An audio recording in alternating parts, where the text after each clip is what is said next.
بسم اللہ الرحمن الرحیم رب اشرح لی صدری ویسر لی امری واحلل عقدۃ من لسانی یفقہوا قولی۔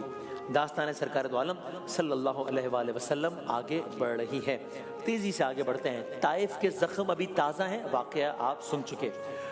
عام الحزن ہو گیا ہے، واقعہ آپ سن چکے۔ اچھا، اسی اسنا میں واقعہ معراج بھی ہو گیا ہے۔ ہم نے اب دامن وقت میں تنگی کے باعث اور پھر یہ سوچ کر کہ بھی کبھی 27 رجب کو یہ واقعہ ہوا ہے تو ہم نے اس کی تفصیل ابھی نہیں کی، تو ہم نے اس کو اب آگے بڑھتے ہیں۔ یہ سارے انسیڈنٹس چل رہے ہیں اور رسول اللہ اسی استقامت کے ساتھ دین کی تبلیغ کر رہے ہیں، اور یہاں سے ایک اور واقعے کا آغاز ہو رہا ہے، ترتیب درجہ بدرجہ۔ ظاہر ہے جتنی دامر میں گنجائش اتنے واقعات ہم شامل کر رہے ہیں۔ ایک اہم ترین واقعے کا یہاں سے آغاز ہو رہا ہے۔ اتنا اہم ہے یہ واقعہ کہ یہ واقعہ نہیں ہوتا تو آج مدینہ نہ ہوتا۔ مدینہ ہم سب کے دلوں کی جان، ہم سب کے دلوں کی دھڑکن، کہہ لے داستان مدینہ بھی ہے، داستان اسلام بھی ہے، داستان محمد تو ہے ہی صلی اللہ علیہ وآلہ وسلم، لیکن اس واقعے کا آغاز مکے سے ہو رہا ہے۔ تو ہم نے عرض کیا تھا کہ یہ کیا واقعہ کل عرض کریں گے، تو آج عرض کرتے ہیں۔ یہ ابھی یہ مکے کا ماحول ہے۔ اب مکے کے ماحول میں یوں تبدیلی ہے کہ مکہ شہر ہے لیکن اب حج کا موسم آ گیا ہے، اب موسم حج ہے مکے میں، ٹھیک۔ اچھا، حج اس زمانے میں بھی ہوتا تھا، اس کا انداز الگ تھا، اس کی روح ختم ہو چکی تھی، لیکن حج ہوتا تھا۔ تو اب یہ مکے میں حج کا ماحول ہے۔ حج کے ماحول کا مطلب کیا ہوا کہ ان دنوں میں تو مکہ عرب کا مرکز بن جاتا تھا۔ کوئی ایگزیکٹ مثال نہیں ہے، لیکن آدمی کہیں کوئی فیسٹیول ہوتا ہے تو وہ جگہ ایک مرکز بن جاتی ہے نا، چاہے وہ ریلیجس فیسٹیول یا کسی بھی طرح کا۔ تو اس زمانے میں دور دور کے قبیلے آتے تھے، بازار لگتے تھے، خیمے لگتے تھے، بستیاں لگتی تھی، راتوں میں باتیں ہوتی تھی، ایک ایونٹ ہوتا تھا۔ آج بھی ہوتا ہے، مکے کی رونق ہی الگ ہوتی ہے حج کے دنوں میں۔ اس زمانے کے لحاظ سے یہی ہوتا تھا۔ اسی موسم حج میں ایک شہر سے کچھ لوگ، تقریباً 6 یا کچھ لوگ مکہ آئے۔ یہ لوگ کس شہر سے آئے ہیں؟ یہ لوگ جس شہر سے آئے ہیں اس شہر کو یثرب کہتے ہیں۔ اب یہ داستان محمد میں آپ پہلی مرتبہ یثرب کا تذکرہ سن رہے ہیں صلی اللہ علیہ وسلم۔ یثرب کا تذکرہ سن رہے ہیں جسے بعد میں مدینہ کہا جانے لگے گا۔ تو یثرب سے، مکے میں موسم ہے، یثرب سے کچھ لوگ آئے۔ اچھا، یثرب کی حالت عجیب تھی۔ یثرب کے 2 بڑے قبیلے تھے، اوس خزرج۔ ان کی پرانی دشمنیاں تھیں، ان کے پرانے جھگڑے تھے، ان کی پرانی جنگیں تھیں، اور آپس میں لڑ کے نا ان جنگوں نے لوگوں کو اندر سے توڑ دیا تھا، یثرب والوں کو۔ اور یثرب میں بھی یہ بات زیر بحث رہتی تھی کہ ایک نبی آنے والا ہے، آخری نبی آنے والا ہے۔ کیوں؟ اس لیے کہ سرکار دو عالم کا تذکرہ تو تمام کتابوں میں ہے نا۔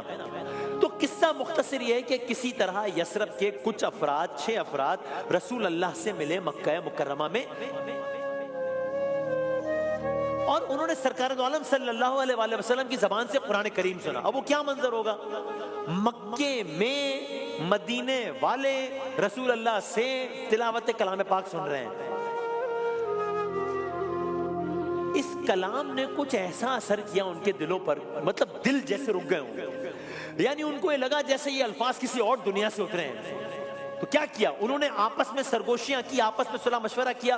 ان کا رد عمل یہ تھا، انہوں نے آپس میں ڈسکس کیا کہ لگتا ہے کہ یہ وہی نبی تو نہیں ہے جن کا ذکر ہم نے سنا ہے۔ اب یہ صرف ایک کنورزیشن نہیں ہو رہی ہے، یہ تاریخ اسلام کا ایک امپورٹنٹ چیپٹر یہاں پہ رقم ہو رہا ہے۔ کیوں؟ کیسے؟ اس لیے کہ ان 6 لوگوں نے اس کنورزیشن کے بعد ایک بہت امپورٹنٹ ڈیسیشن لیا ہے۔ وہ ڈیسیشن کیا ہے؟ یہ 6 کے 6 لوگ مسلمان ہو گئے۔ تو ہو گئے تو اچھی بات ہے، لیکن اس واقعے کو ہم اتنی اہمیت کیوں دے رہے ہیں؟ مسلمان تو پہلے بھی بہت لوگ ہوئے ہیں۔ نہیں، آگے بڑھتے ہیں۔ یہ معاملہ کوئی اور ہے۔ کیوں؟ اس لیے کہ اب جب یہ لوگ واپس یثرب پہنچیں گے، اس زمانے میں یثرب تھا، واپس یثرب پہنچیں گے تو انہوں نے وہاں جا کے اللہ کی، اسلام کی، رسول اللہ کی باتیں یثرب میں کرنا شروع کرنی ہے۔ اس کا مطلب کیا ہوا؟ اس کا مطلب یہ ہوا کہ یثرب میں پہلی مرتبہ محمد صلی اللہ علیہ وآلہ وسلم کا ذکر کسی نئی امید کی طرح پھیلنے لگا ہے۔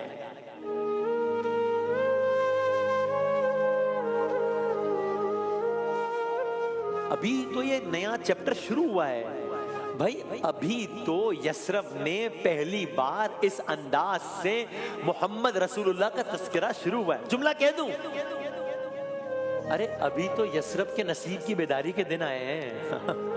ابھی تو مدینہ کا مقدر جاگنا شروع ہوا ہے. یہ تو وقت ہے. داستان آگے بڑھ رہی ہے. فاسٹ فارورڈ، یہ ہو گیا، اگلا سال آیا، 365 ڈیز اگلا سال، یا ایک سال گزرا اسلامی سال. پھر حج کا موسم آیا. اب کیا ہوا؟ ان لوگوں نے جو پچھلے سال آئے تھے، جا کر بات کی تھی، بات پھیلی تھی. اب اگلے سال یثرب سے مزید افراد آئے. اب 6 لوگ نہیں آئے، اب زیادہ لوگ آئے، تقریباً 12. اب کیا منظر ہے؟ رات کا وقت ہے، خاموشی ہے. لیکن یہ خاموشی کوئی معمولی خاموشی نہیں ہے. کیا مطلب؟ ان لوگوں نے مکے کے قریب ایک جگہ جسے عقبہ کہا جاتا ہے، عقبہ، خاموشی سے ملاقات طے کی. اب یہ رات مکے میں کوئی عام رات نہیں ہے، یہ خاص رات ہے. موسم حج ہے، ایام حج ہے، اور ایک خاص رات ہے مکے میں. نہ کوئی چراغ ہے، نہ کوئی ہجوم ہے، بس چند سچے دل ہیں اور اللہ کا رسول ہے.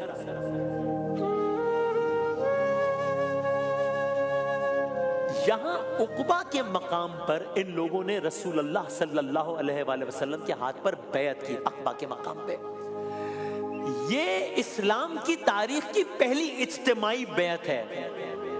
بیعت کی، یعنی اس کا مطلب یہ ہوا کہ الحمدللہ یکم رمضان سے اب تک ہم نے، ہماری کیا اوقات ہے، مطلب اللہ نے سزا میں کہ آپ نے پہلی دعوت اسلام کی داستان سنی، پھر پہلی شہادت اسلام کی داستان سنی، پھر پہلی ہجرت اسلام کی داستان سنی، آج پہلی بیعت کی داستان بھی سن لی. ایک ایک چیپٹر رقم. الحمدللہ اسے بیعت عقبہ کہتے ہیں، یہ عقبہ کہتے ہیں، بیعت عقبہ.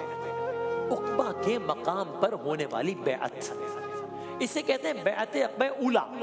اولا یعنی فرسٹ، عقبہ کی جگہ پر ہونے والی پہلی بیعت. کیوں عقبہ کے مقام پر یا اس کے قریب ایک سے زیادہ بیعتیں ہوئی؟ جی ہاں. وہ کب ہوئی، کیسے ہوئی، ابھی اس کو چھوڑ دیتے ہیں، ڈیٹیل میں جانے کا وقت نہیں ہے، داستان آگے بڑھاتے ہیں. اب کیا ہوا؟ یہ 12 لوگ اب بیعت کر چکے. یہ رہتے تو مکے میں نہیں ہے، تو واپس جائیں گے نا. کہاں واپس جائیں گے؟ یثرب یعنی کہ مدینہ واپس جائیں گے. اب یہ 12 لوگ مدینے واپس پہنچے. وہاں جا کر انہوں نے بات چیت کرنا شروع کی، وہاں جا کر انہوں نے اسلام کے بارے میں بات کی، وہاں جا کر انہوں نے اسلام پھیلانا شروع کیا. سو اب یہ اسلام کی ترویج ہو رہی ہے. مکے کی سرحدوں سے نکل کے مدینے میں جا رہا ہے اسلام. لیکن اب انہیں وہاں پر ایک پرابلم پیش آیا ان لوگوں کو. وہ کیا؟ وہ یہ کہ اسلام قبول تو کر لیا ہے، لیکن اسلام سکھائے گا کون؟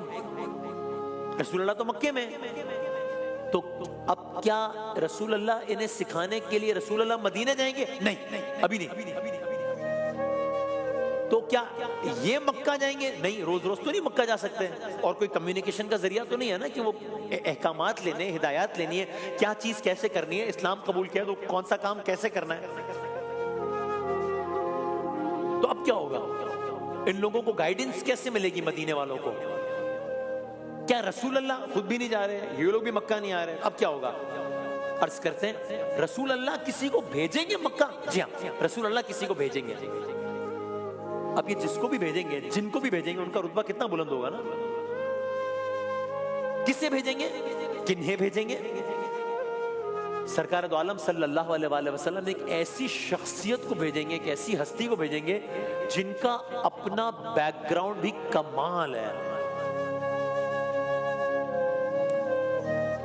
اور یہ جن کو بھی بھیجیں گے وہ ہوں گے مبلغ، تبلیغ کریں گے نا وہ.